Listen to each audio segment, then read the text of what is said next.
Good evening, good afternoon, ladies and gentlemen. Thank you so much for taking the time to join us on this Tuesday afternoon. My name is Marianne Ross. I am the VP of Trading and Investment at Sterling Asset Management, and I will be the moderator for your discussion today.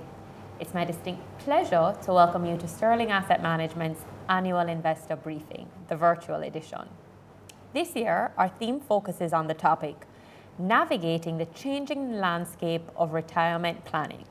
We have convened a panel of esteemed experts to help us discuss the issues facing pension fund contributors and retirees. I'll introduce our distinguished panelists in just a moment, but first I'd like to set the scene and create some context for why we are here and discussing this topic today. A lot of us contribute anywhere from 5 to as much as 15% of our monthly salary to a pension plan. However, anecdotal evidence suggests that not many of us know much about this plan. For instance, how does it perform? And more importantly, will this be enough to support us during our retirement? And a lot of issues are coming up lately in the public sphere regarding pension plans and the sufficiency of their sufficiency to support us. Today, we want to take a look at how investors can generate attractive returns over the long term and strategies they should use outside of traditional pension plans. We'll also be taking a look at the broad policy issues that are affecting both the performance and the governance of these pension plans. So to talk about those issues and other issues, we bring to bear the knowledge and experience of our panelists. To my left, we have Mr. Keith Collister, who is the Executive Chairman of ATL Pension Fund, one of Jamaica's leading independently managed pension funds. He's also Chairman of the Sandals Foundation and the Director of Special Projects in the Finance and Planning Division of the Sandals Group. Keith has been actively involved in the creation and implementation of several economic and public policies, many of which are aimed at improving the economic outcome for all Jamaicans. He has authored and contributed to several academic and public policy papers. We're thrilled to have him here today. Keith, thank you for joining us. Yeah. We also, to my extreme left, have Mr. St. Elmo White, who is Chief Actuary at Ackman International and a Senior Lecturer in the Department of Mathematics and Computer Science at the UWI. St. Elmo also provides consultancy services to some of Jamaica's largest pension funds and their trustees. Not to mention, Mr. White is a passionate advocate for greater financial literacy among our population, and he does tireless work to improve the opportunity set available to both the trustees and their investors. And of course, last but certainly not least, our own Charles Ross, the founder and CEO of Sterling Asset Management, an investment management firm that specializes in helping investors prepare for and enjoy retirement.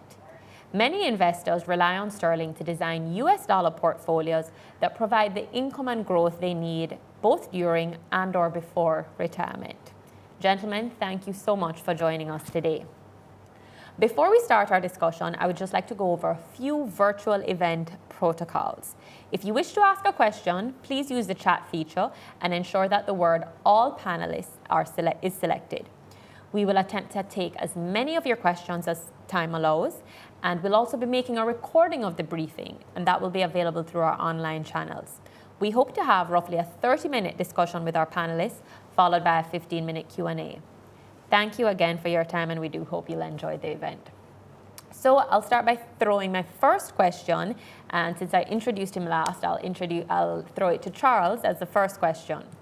Comment on the following statement. It makes no sense to contribute to a Jamaican dollar pension plan because the restrictions on investments make it impossible to generate a positive return in the long run. Charles, and I will be asking this question of each panelist as well, but what do you think in response to a statement like this? Well, it's certainly provocative. But what I would say is that it's a challenge for contributors because, as you said, not many people have, I guess, all of the information that they need to be able to assess the performance of their pension investments. Now, of course, it does depend on the type of pension plan that you're contributing to.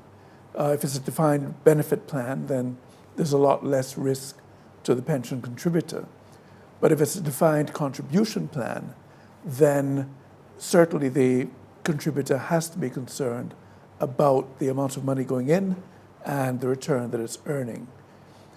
So, you know, it really is a moot question. And what I would say is that the pension contributors have to be very concerned about the assets that their contributions are invested in, the defined contribution contributors in particular, and they really need to ensure that those investments are generating a real return over the medium to long term. So, well, Keith, what do you think? Is there why would someone make a comment like this, or why would someone be concerned about the sufficiency of their pension plan contributions in the long run?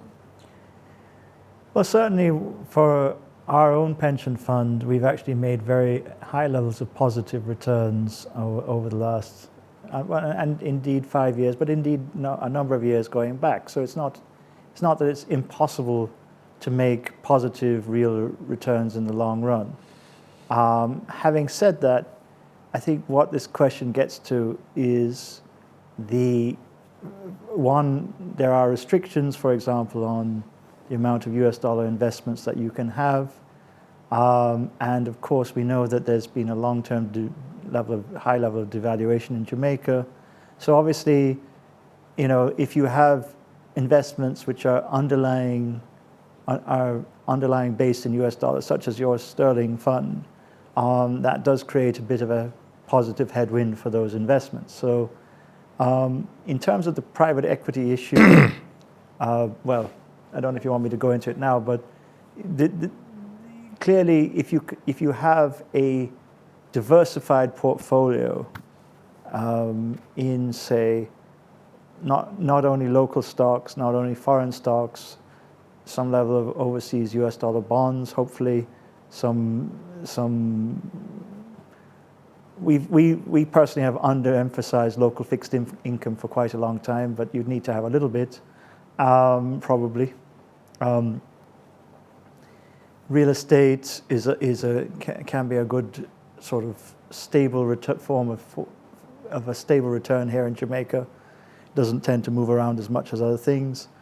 And of course, things such as private equity and private debt have become more prominent. I mean, I think you probably have a specific question to that, so I won't go into that right now. But basically, I think if you have a diversified portfolio managed by competent fund manager, you can, and what you want is a sort of something like what Sterling has done, which is it performs counter-cyclically at certain times of stress.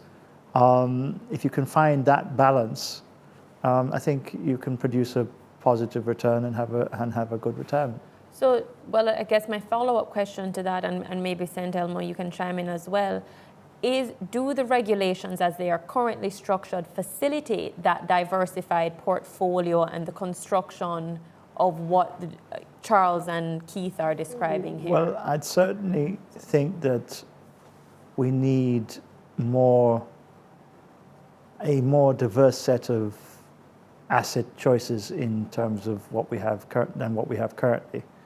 One area is that, which I think they're going to do, is they're going to split the private debt and the private equity component so that for example, a fund manager who happens to have bought a lot of private debt has no ability to buy any private equity.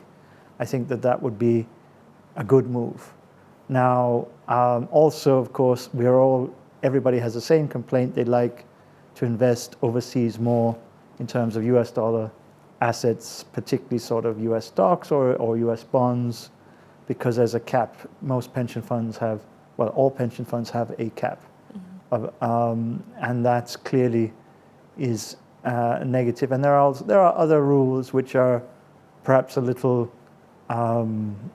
restrictive in terms of the type of investments that one can make. So certainly I do believe that those need to be rethought, and it's going to get harder in the current environment with very low bond yields to produce those returns. So so basically those restrictions are going to become effectively more onerous than they were in the past. 100%. That's the struggle we can relate to. St. Elmo, do you have comments? Yeah, I think I have a comment on that. I think we have to look at where we are coming from to understand where we are. The Pensions Act came in 2009-10. That's 10 years ago. Before there was that act, it was like the Wild West in pensions in Jamaica. People did anything they wanted, and a lot of bad things happened. Okay. And I will never forget Daisy Cook's inquiry into the pension industry. I was there every day. And that report that was levied, that she came up with, people just did as they liked. And I think what happened is like a law came in to sort of put some real teeth into how you manage the pension fund. So the first draft, you would expect to be a bit tighter than maybe you'd want it to be. It had to get things under control. And in my mind, it has done a very good job at that. So that's why we are where we are. But if you notice, even though they do not do these things with any haste, they talk about them. They're always reviewing the Pensions Act. They're always making it a little bit more friendly.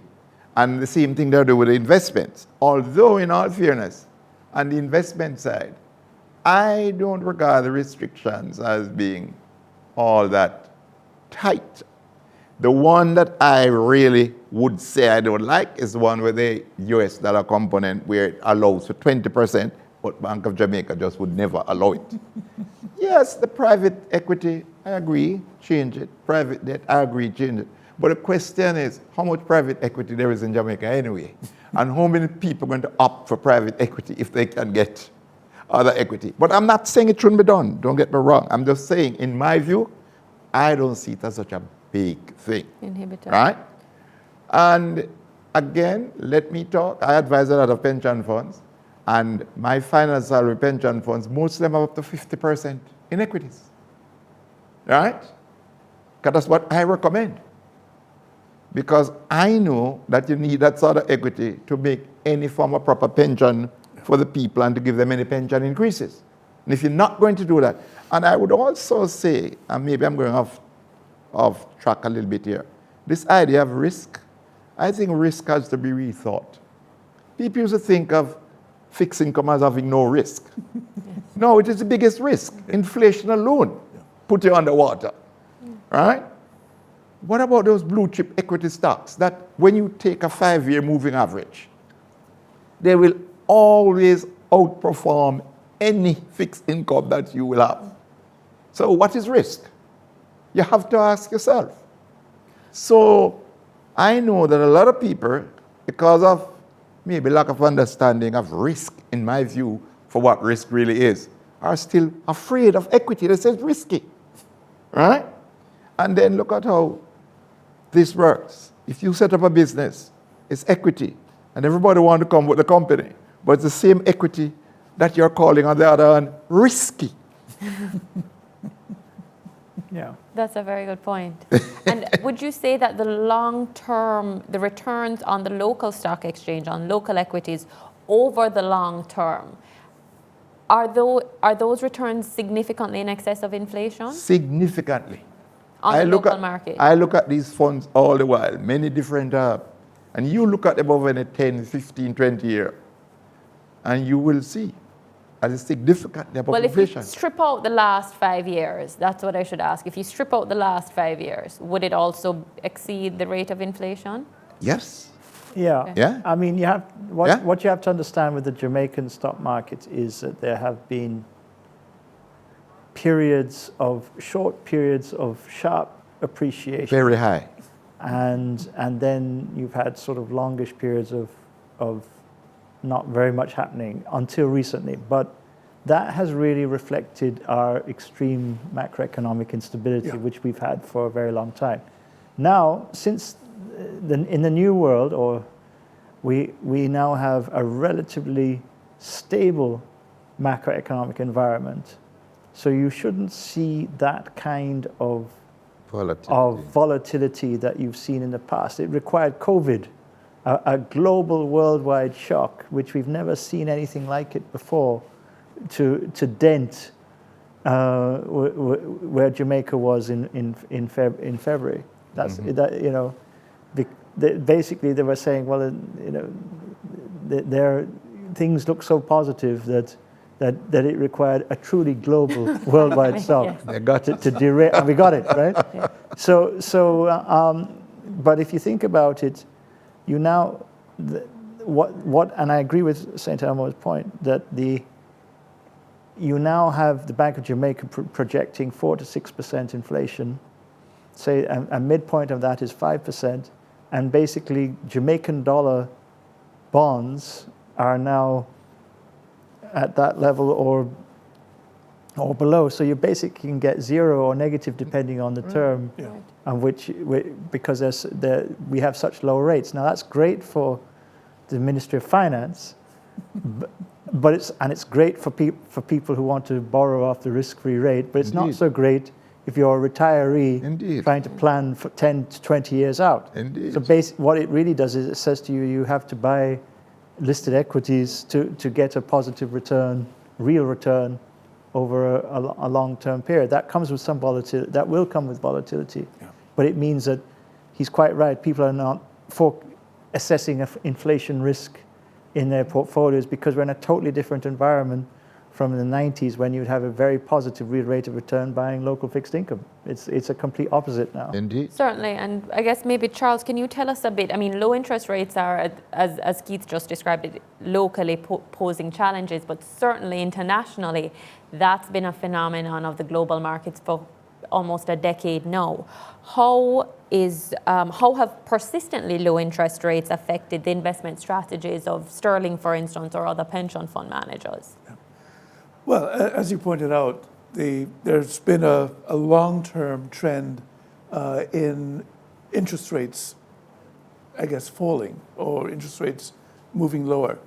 And the pandemic has certainly reignited that. Rates had started to rise in this period, sort of 2017 and onwards in the US. But with COVID, we've gone right back to the 0.25% level. Now, that's great for the bonds that you own because, of course, lower interest rates mean higher bond prices. And if you've bought bonds prior to this, then you're doing very well. The problem, though, is going forward. What we're seeing now is that interest rates on the higher quality bonds are very low. Interest rates on the not so high quality bonds are also falling. So really you have to do a lot of work, a lot of research to find the gems in the marketplace, and you really have to hold on to them. The other thing that we're doing is trying to look at extending duration, because you do have a very, very flat yield curve, but you can get a little higher yield if you extend the duration of the securities that you buy. So I guess those are the strategies, if you like, at the moment. So people should get comfortable buying 2060 bonds and bonds that mature in I 2050. wouldn't say 2060, but say going 10 years out, as opposed to 2 or 3 years. But certainly we anticipate that interest rates will remain pretty low for the next 3 to 4 years, maybe even longer. So, you can minimize your duration risk, or at least duration risk will be minimized over this period.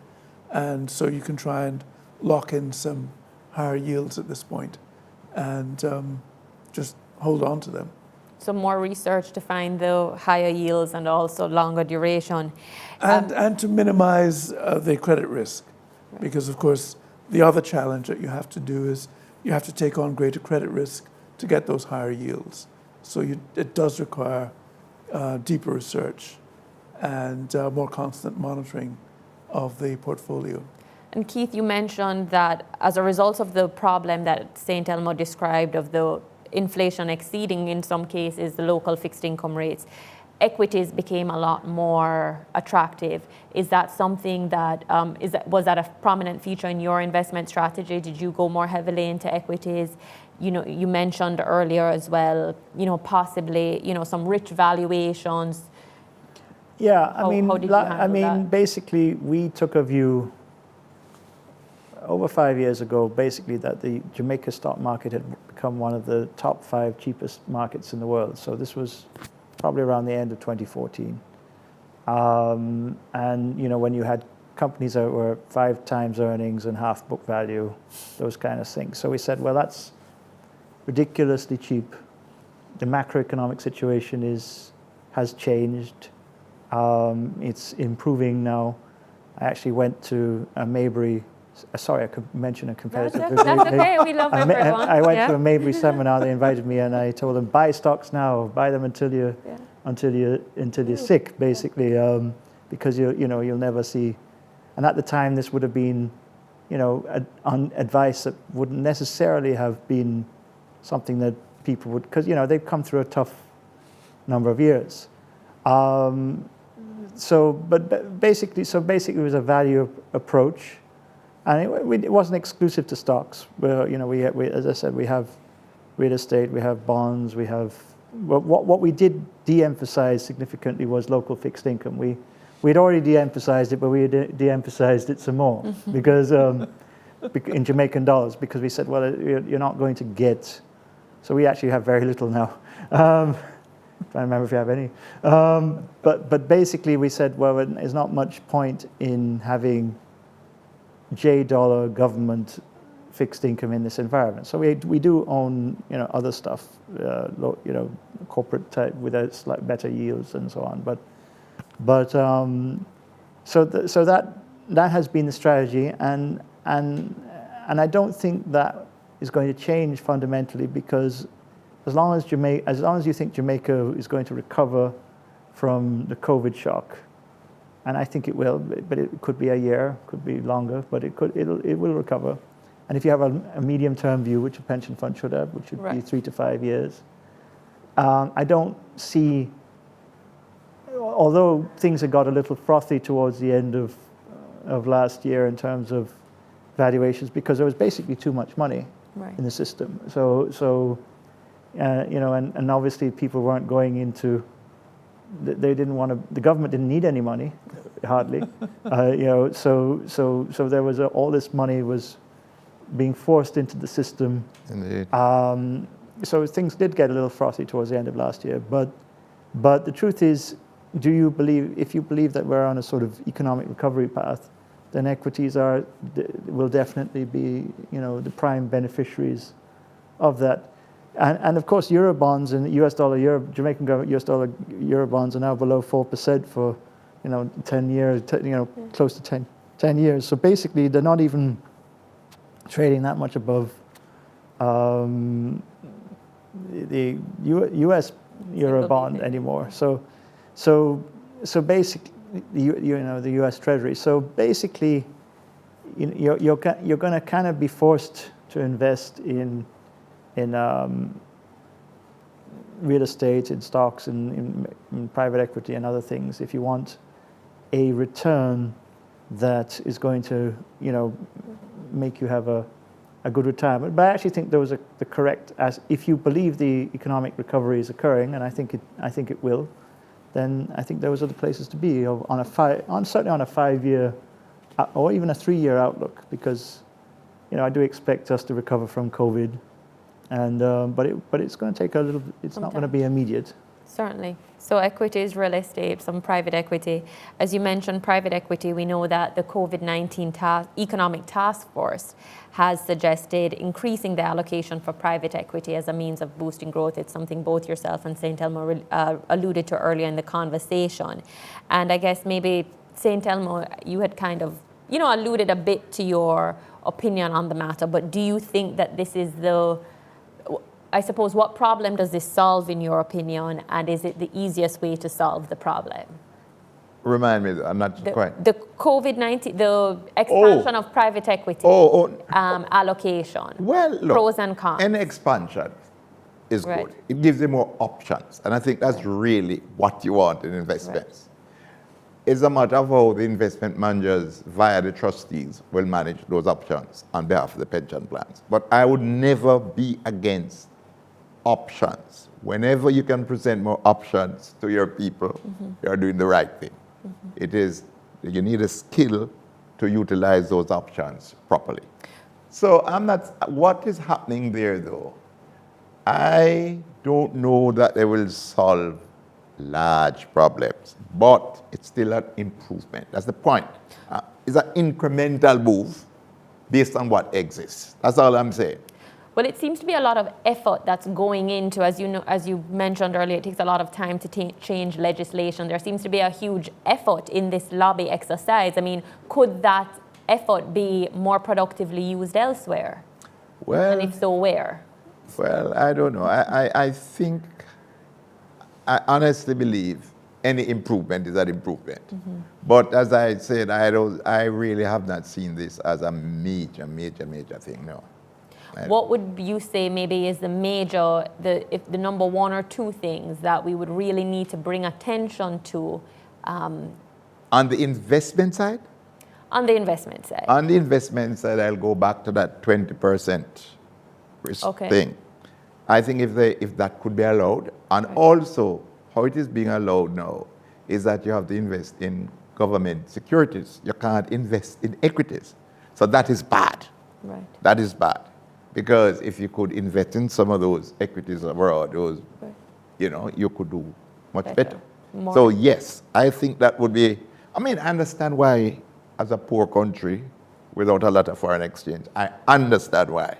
So what I'm saying, that would be to me, a much bigger deal, right? Yes. But I am not going against what is being done. Let me make that very clear. Right. All right? So more hard currency growth assets. Indeed. And you see, when that thing was put in the legislation, you know, again, I will always give Daisy Cook a lot of credit for the work she has done, because I'll never forget her making the comment, this is the only chance that the masses will have to have some of the money invested abroad through the pension scheme. They can't do it directly. Therefore, we should put it there, right? Okay. She put that in there. I never forget it. Okay. She must allow it.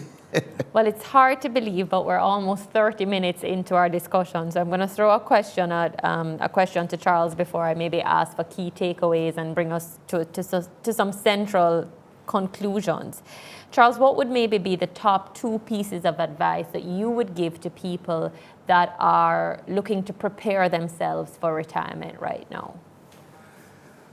Well, I guess the first thing is to start early. And the sooner you start investing for your retirement, the better it is. Because you then get to take advantage of compounding. And the longer the period over which you compound, the greater the pot of money or the greater the value of your investments at the end of the period. So, number one, start early. Contribute as much as you can. Put aside as much as you can for the medium to long term. Forgo some of the short-term consumption. And the other very important thing, I think, is to ensure that you're getting a real return on your investment. Make sure your investments are earning more than the rate of inflation, significantly more than that. If you can invest in hard currency investments, it's a good idea to have part of your portfolio in that. The other thing, as Keith pointed out, equities are excellent medium to long-term investments and certainly should form part of your portfolio. So my advice would be start early, be diligent, be consistent, and pay attention to the assets that you're investing in and the returns that you're earning on them. Thanks, Charles. That's a great pieces of advice for people that are looking to prepare for retirement. Certainly, I think it's been a shocker even for us working in the industry what returns people were able to get on assets of really moderate to conservative risk. I used to say that 10 years ago, if you needed $6 to retire, you could, $6 per year in your retirement, you could buy an investment grade rated bond with $100 and live comfortably. Now, if you want moderate to conservative risk, you're looking really somewhere anywhere from 2 to 3%. That's $2 or $3 for every 100 that you're investing. So one phenomenon that we have certainly noticed at Sterling is that people definitely need more money to retire on because the yields are certainly not available. The yields that were available certainly aren't anymore. And I think echoing what Keith and St. Elmo have said is that people have to take a lot more risk. Now we're looking at equities, now we're looking at private equity. And certainly in the lead up to retirement, people need to be funneling a lot more money to hard currency growth assets. So we thank you all for those, and we are going to take a few questions from the audience. And I'm just looking here, and our first question is coming from, okay, I have a large portfolio of GOJ bonds and local and international stocks, which has served me well. However, at this time, I'm trying to de-risk during COVID, and I am not interested in 3 and 4% returns. What are your recommendations? That's a very difficult one to answer, I think. Carl, should I throw that hard one to you? Well, you know, we're accustomed to the question or the proposition that people need double-digit returns, but with no risk. So I would say that, you know, if you're talking about de-risking, then you're certainly not talking about going into assets that will yield much more than 3 to 4%. I think that's a fairly reasonable expectation. In fact, one could almost say that it might be a challenge to get low-risk assets with a 3 to 4% yield. One of the things that investors can do in times of crisis is, of course, look for undervalued assets. I think one of the interesting things about this pandemic is that asset prices have recovered so quickly that the opportunity to pick up high quality undervalued assets has been somewhat fleeting. So maybe at this time, the best or a prudent thing to do could be simply to go for lower return, safer assets, and to park your surplus funds in those assets for the time being. And when we're confident that the worst is behind us, then you could perhaps start getting a little more adventurous. Certainly opportunities do arise, and we've seen that every so often there's a sell-off in the market and there's an opportunity, or in one corner of the market, and there's an opportunity to get into a high quality asset at an otherwise attractive valuation. So the second question I would actually throw to St. Elmo, and we've had a bit of a discussion on this before, but what national policies do you think would improve the health of local pension and retirement funds? I know we discussed this briefly before. That's a good question. I go back to the NIS. I think that could be improved to deal with the people at the lower end of the market. That's number one. And I say that, but that is not because if you improve the NIS, it also becomes an additional income to any pension you have from the private sector. So it's giving those people who don't even count it as pension a fairly good additional pension. Right. Because you get your pension from the private sector pension scheme, and that's an extra pension you'll be getting there. So it's not going to hurt anybody. That's number one. Number two, I believe that the government should look at some way to, in a most friendly manner, make pension become compulsory. I am not going to spell out how it must be done around this in this discussion. I'm just talking about the principle. There must be a way. All right? When Mr. Obama brought in compulsory health, it is Obamacare, he said the penalty is we owe you money for tax return and you haven't joined, we'll take out the penalty out of the tax return. Nobody quarreled with that until people get used to the idea. There are many ways to do these things without them becoming offensive. Those are two things. 3, right now, it's legislation again, but you could say right now the maximum pension that you are allowed is 75% of your final salary after 37 and a half years of service. The question is, why couldn't it be 90%? Why couldn't it be 100%? Who is it hurting, really? The money is to help you to live properly in your retirement. So there are things that can be looked at. And some people might scoff at that. Remember, it was 66 and 2/3 before, and it moved to 75. And I will also say, and I will say it on air, but for those who want to check, go and check what the police used to get, what teachers used to get. I'm not so sure in this new thing that government has done if they have preserved those things. But they didn't used to get 75%. They get much more than that. All right? So the point is, it can be done. It's still giving people an incentive to pay more into their own retirement. Because the thing is that when people retire, $1 has about 50 times the value as before you retire. Meaning to you. Say that again, please, St. Elman. In my view, yes. In retirement, Yes. $1 Yes. has much more value to you than it had when you were working. Yes. And I am talking about especially low-end income earners and pension. It's a very serious thing. Yeah. Right? It's a very serious thing. I just want to add that I agree with St. Elmo. I really don't see why they cap this at 75%, because what we should be doing is encouraging people to save for their pension. And the truth is, they have these actuarial tables, and with no greatest respect to my actuarial friends.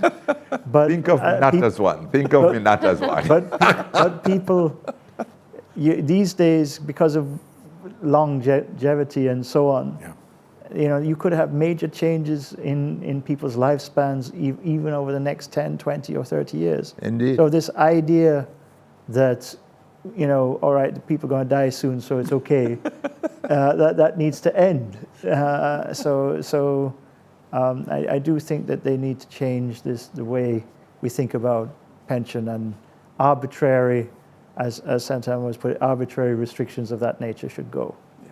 Okay, I think we have actually a comment similar to that in our chat saying that that there should, someone calling for the removal of the maximum pension for all defined contribution pensions. We're in agreement. From Kathy, yes, you found lots of friends on this panel, Kathy, thank you.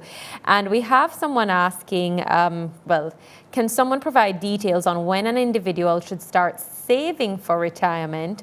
Also, can someone state, which I'm not sure we can do at this time, but also can someone state the formula in the Income Tax Amendment Act 2008 for a maximum pension from a superannuation fund? Is that something that you're familiar with? The formula, Okay. yeah. He would be very If it familiar with it. if it has to do with pension, I have to be familiar with it. Yes. Okay. The first part was Can someone provide the details first on day you when? start to work. The first day you start to The first work. day you should get yourself involved in a pension scheme. Okay. Right? There are certain factors that determine your quality pension. The length of time you contribute is one of the most important. Okay. So the first day. The second one, the formula just says it is 2% of your final salary for each year of your pensionable service with a maximum of 37 and a half years to count. Meaning, give you an example, let's say you retired and your salary was $1 million per year. If you had 40 years service, you could only count, and your pension was a 2% final salary, Then if you multiply 37.5 by 2, you get 75. So that would give you a pension of 75% of the $1 million. So if you had 40 years service, you could not count 40. You have to count 37.5. Okay. So that's what the formula says for the maximum pension. Okay, thank you so much, St. Elmo. I think that's very, very helpful. We have another question coming in, and it's being submitted on behalf of a 72-year-old. She's recently sold her family home and thought she would buy a rental property, but to provide her income in her, retirement age. But her friends and family have discouraged her from being a landlord at this age, although 72 is not as old as it used to be, due to all the hassles involved.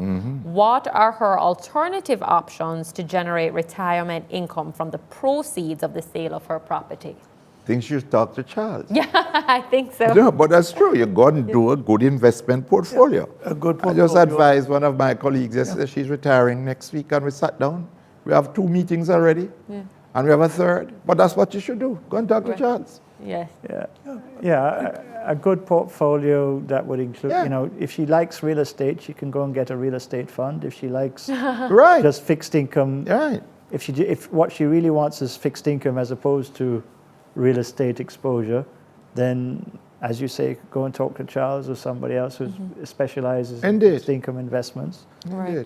Presumably, she should get some US dollar fixed income investments as part of Absolutely. of Indeed. that. So that's another reason to talk to Charles. But I think the key point is to have some kind of diversified portfolio. And my own view is if she's relatively healthy and if she's like her family's kind of, she's had long life expectancy, maybe she should think about having a few equities in there too. Yes. Not Well, not- I would never not- leave out equity. not. She shouldn't do what a 20-year-old would do. No. Right. No. She, absolutely not. But I think there's a rule of thumb, isn't there? Something like you do minus 100 or minus 70. Well, all of my retirees that I advise, I Yeah. give them up to 25% of their money in equities. But it depends on their financial condition. I can't make a Right. general. It really, general. it should depends whether they may have other assets. right. There's a risk tolerance. yeah, There's there's a a risk risk tolerance tolerance. there. 100%. We would agree with that. And actually, that's a convenient. I'm glad you mentioned that, Keith, because one of the next questions is it wise for people over 65 to invest in growth-oriented funds? And I think that is something similar. Equities, you certainly have we're to. saying that people who are over 65 or of retirement age do need a growth component to their portfolio, and it simply depends. The percentage of that growth component will be a function, as you say, St. Elmo, Indeed. Yeah. of their financial condition at the time. So, If I may make one little comment here too. Actuarially, people who live to 60, 65 live a further 20 to 25 years on average, Wow. That is a lot. That's more than half your working life. Yeah. wow, Sometimes people don't think about these things. right. Therefore, although from a risk point of view, you have to be very careful, you also are facing a long-term risk. Yeah. And you must have some equity or some growth. Property, I would say, my view, depends on the person, but I would prefer going to a property unit trust if I was over that kind of age. Yeah. I don't think I would want to go into real property and be bothering myself about that. I mean, Right? I agree. Yes, Right. yes. No, that's an excellent Right. point. And So- we found that as Indeed, well. indeed. Yeah. But we should not ignore the fact that people live quite a bit after retirement. Yeah. Yeah. Certainly, and I think actually the compounding effect of low interest rates makes that all the more relevant. That's right. That you can never really Indeed. abandon that growth, and I think we've seen. That's the key point. It used to be that you could take that view and maybe you do without it because you could get a reasonable rate of return in the Right. bond market. Yes, These days, You it can't do that that. doesn't seem to be true anymore. Can't do it. Yes. It will never be. And so therefore, that forces you to take a little bit And higher a level little of more risk, risk, than yeah. than you were taking before. Having said that, it really depends on the risk tolerance you have Yeah. and your situation. Yeah. So you Certainly. can make a general discussion, but Yeah. general advice, but you can make a general discussion. Yes. All right. So in the stock market, you'd probably try and go for sort of stocks with high dividend yields as sort of that would cap any shock that they might have, or things of that nature. But you're probably still going to need some growth shares as well. Yeah, man, you're going to need a mixture. Certainly. So a bit of growth, some US dollar fixed income, minimal real estate unless you want to go into a real estate fund. Yeah. Yeah. But certainly we can't abandon high growth mutual funds, Right. high growth They're equity. there. Yeah, you have a diversified portfolio. Yeah. Okay, great. And I guess that's becoming more and more But relevant. with lower risk than, Indeed. say, a 20-year-old. Yes, no worries. Right, exactly. Not a portfolio of software companies, No, of startup software companies, of Tobacco course. stock, marijuana stock. Yeah, No, right. no. So, and I think our last comment, I suppose, is coming, waiting on panelists to advise savers to make a retirement budget to aim for. I guess the question of that, the version of that comment, which is a question, is I suppose, how do people set a target For your pension? or for what you need in Or retirement? your income? Do you- Income in retirement? Do you set the income or do you set the amount of money you need to have at the end, or are they related? How do people think of how they should plan that, especially with devaluation and inflation affecting, the present value of money, the net present value of money? Well, is that to the general panel? Well, it's both to the panel, but as an actuary, mathematician, specialist, St. Elmo, I know you're... Sounds like your question. Yeah, I think, you would probably have the most numerical answer for us. Okay. All right, I'll answer. Yeah. And both are related. But how do I do it? I always say, look at what you're earning today. And you say to yourself, all things being equal, how much more money do I reasonably think I want to live? I want right now. In other words, if you are getting $1,000 and you believe 1,500 would be good, that means you're saying, wow, when I retire, whatever salary I retire on, all things being equal, I might want 150% of my final salary to live a good life, right? Because you do it today and project it to the future. It's a simple thinking. But if you say that, and then you say, well, I'm in a good pension scheme, let's say you will get 50% of your final salary from the pension scheme, which can be projected by the actuary, can tell you every time he does the valuation, right? He can do that work. What we call it a replacement ratio valuation, which tells everybody how much of their salary at retirement will be replaced by their pension. Now, let us say you did that and you got 60% of your final salary. Then it means you need investments of 110% of your 90% of your salary to make it up to the 150. So then you go and talk to Mr. Charles now about building a portfolio. To supplement. All right? To supplement it. And that's how it works. So you usually start then from your income. Yes. And you say, what do I need to Yes. survive in retirement? Yes. And you set a retirement income goal. Indeed. And then you can work out the lump sums backwards. Okay. There's no problem there. So the only variable that may change in that equation is the interest rate that you could possibly earn on the money that you put down. Well, my argument is this, I'm trying to set an income target, right? Although I'm using today's salary, the target is not based on today's salary. It is still going to be based on my salary at retirement, because we're going to do the projections. All I am saying, if I'm earning $1,000 today and I believe 1,500 is what I really need, then I'm saying, well, suppose the same thing happened to me when I retire. I am earning X and I'm saying I need X plus 0.5X. So that kind of set me a sort of a range in which to put the income. Right now, the best income you can get from a pension plan is 75% of your final salary. The government has set that. I am saying I set my own income and then I subtract that or whatever I think I get from the pension plan, and I have to now go an investment portfolio to get that income. Fair. That's how it works. Thank you. Thank you, St. Elmo. I mean, if you're prime minister, don't you get 100%? well, and this is why I said there are certain. I didn't want to say certain things on the You didn't program. say, well, I don't mind. I didn't want to say certain things on the I program think everyone because get the Prime different Minister people give get the Prime different Minister's salary, pensions. Have people 100%. get 100% of salary. Yeah. Have people used to get 90. I'm almost certain there's a set that used to get 120, but I don't want to say things You that don't are want to not say- true. You don't want to say it on air. Right? Okay. I don't want to say it But earlier. there was never a more opportune time to air that fact than No, I a know. few weeks before a very Well, important that's day. why I'm saying it. I'm saying it because the timing is good. You got a point is the fact that, and that's why I'm saying the 75 could be looked at too. Certainly. I mean, a lot of, I guess, I mean, there's a view some people want to be prime minister just so they can get the prime ministerial pension. You know, I mean, Indeed, it's a good indeed, one, indeed. but for the vast majority of us, I suppose, that don't exist in the realm of a defined benefit plan, Yeah. I suppose that calculation, a much No, that, larger, yes, it's very important. a much larger percentage of your retirement income will come from your own investment portfolio. So really the point remains that even if you don't take out that actuarial calculation that you're talking about, the 60, 75, 100% of your salary, the reality is most of us nowadays either go DC or individual retirement schemes. So I think Well, isn't that the point? Isn't it that this restriction was put in for defined benefit people, right? Really?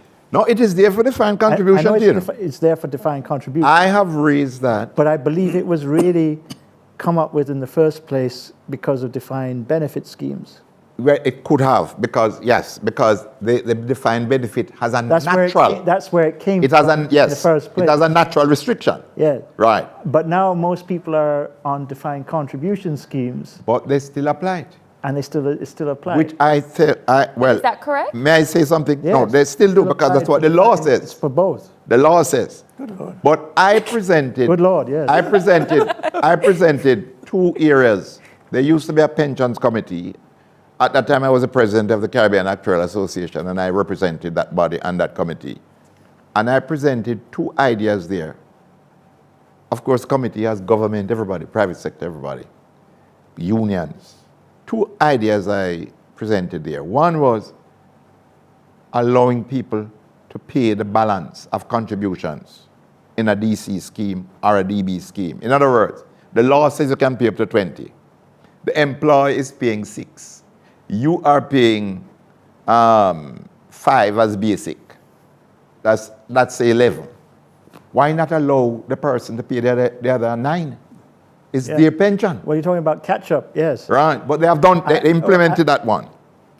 The second one that I spoke, I think the second one that slipped me, but that was the first one, which I think was so important. So they fixed that. Oh yeah, the second one was to remove that limit from the defined contribution plan. And they agreed. I said it does, no, but it does apply. well, Look what it is saying. Give me a minute. It is saying, you tell me to put in 20% of my salary, I do it. My investment manager, like Charles, a genius. So he caused a massive accumulation of money with the same 20% that the government told me I could put in. And that accumulation of money can buy me a pension, which is 100% of my salary. But you are telling me that I must punish myself and Charles for being good? But that sounds like fraud, Mr. White. Well, that's what the law is saying. Mark you, actuaries can find very nice creative ways of getting around it. But the point is, it should not be there in principle. Yeah. And I proposed that, and they agreed that it should be removed. So who agreed? That's what I was. No, the government people, Government people agreed. Yeah, man, they agreed. So we need to change it. Yeah, well, that's what Yes. as a matter of fact, I would expect it in this second phase. Okay. To remove There you it. go. Well, there you see, we got. Yeah. Because as a suggestions matter for of the fact, second phase. Yeah. as a matter of fact, they agreed to the, as you call it, catch up on the spot. They didn't, they said, no, but this doesn't make any sense. It's true. Yeah. And it's the FSC that kept it till just lately, they have agreed. Because Yeah. it was in the pension law that you can't do it. Okay. But then they relented. And I must say that, I think we should take the opportunity to say that I think the FSC currently in the pension side, they do seem to be looking at a number of good proposals. They do seem to be getting very proactive in looking at some of these Indeed. things. They have done a good job. So, and so I think that is something that we should say. So, but and but nevertheless, these are things, and I do think that they were getting ready to actually come up with a new suite of stuff pre-COVID. I think COVID probably did knock them off Yeah. a bit, but nevertheless, like everybody. But nevertheless, I think now we need to start really pushing on some of these things to get them done in 2021. That's important. In my view, though, just to say this, based on where we were, the FSC has done a very good job up to date. Yeah. Right? We were somewhere. Yeah. I was there, so I know. Don't age yourself, Mr. White. Pardon me? Don't Yeah, age yeah, yeah. yourself. Look, mathematicians don't count age. Touché. Well, I have a question that to throw to Charles, actually, which is something you may have mentioned earlier, but someone is asking, how much longer do you envisage this worldwide low interest rate regime to last? Although I could tell you if he could answer it, he probably wouldn't be with us. He would be with Elon Musk on Mars, having a great time if he could predict the future. But yes, what do you think, Charles? Well, I think I mentioned that, we're looking at least 3 to 4 years, probably 3 to 5 years. I mean, if you look at the experience after the Great Depression of 2008, 2009, it was 6 or 7 years before they started to increase interest rates. And even when they did, it was done at very small increments. And I think they got to 2.5, 2.25, something like that, before they were back down to 0 to 1/4. So I think we're looking at 3 to 5 years, probably minimum, in terms of a very low interest rate environment. And if we look back at the last 30 years, as I said, there's been a consistent downward trend in interest rates. Japan is a classic example of a country that's been stuck at 0 for 20 years. So it's a new normal, I think. If we do get off of 0, we're not going to be going very far. We're not going to be going very high. Okay. So really, it's something that I think investors should prepare themselves for. Okay. Well, thank you guys very, very much. I think there are a lot of great content and takeaways here. We know for sure people need to start planning for retirement the day they start working. So one attendee says from 18 years of age. For those of us just preparing, it's never too late. Certainly, we need to get used to keeping more growth assets, more growth hard currency assets in our portfolio, even throughout retirement, to help us compensate for the impact of lower interest rates. And I think we are also saying that low interest rates are here to stay. In terms of the public sector and what we would like to see, I suppose, as we have election coming up, topics, less sexy topics that governments could be addressing would be adjusting pension fund regulations to allow for a wider range of assets, and also, particularly hard currency, particularly growth assets. We've seen the task force talk about private equity, and Keith has mentioned that could be a stimulus to the economy. So these are some questions you could ask your MP about in the upcoming election. And I think we'd just like to end by saying thank you all for your time. I'm sorry if we didn't get to your questions. Please send them through and we'll still do our best to get back to you electronically. But I would like to say a big, big thank you to our panelists that took time out of their very busy schedules to be here with us today and give us a piece of their expertise. Thank you, gentlemen, for joining us. And we will thank you guys. Thanks to the audience for joining. Sure. Thank you. Thank you.